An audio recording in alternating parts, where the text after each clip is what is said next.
So for today's cooking, it will be patola with moringa leaves. Patola, moringa leaves, and some tuna.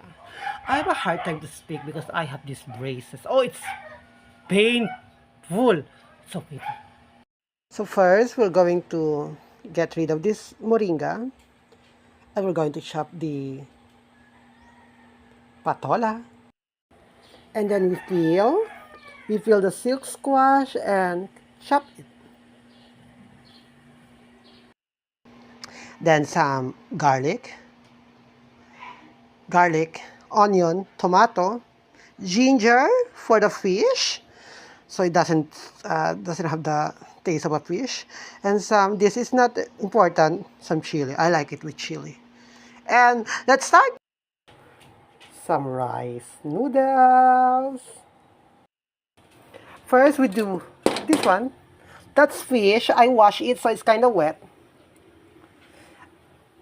Let's cook the fish first, so at least it's well cooked. Yeah. There you go. There's the onion, garlic, and tomato. Just mix it, or mix.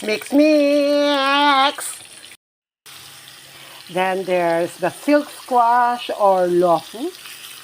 This is very nutritious. I don't eat meat. I eat fish. Red meat, no. So that's why this is my food, yeah. Then add the vermicelli, or yeah, it's not rice noodle, yeah, it's vermicelli. Yeah, I forgot the name, yeah. There you go. Then add this water from the washed rice.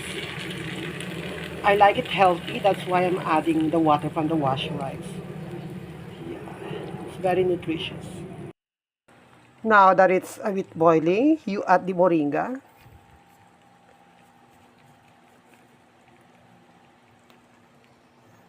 I don't put salt because I don't consume salt.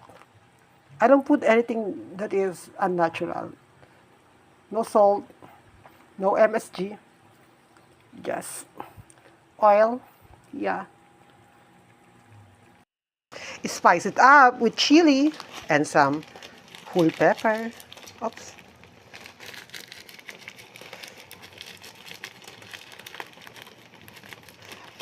There you go. Let's put some pepper on this one. There you go. And then mix, or mix. Let's eat. Yeah, look at this.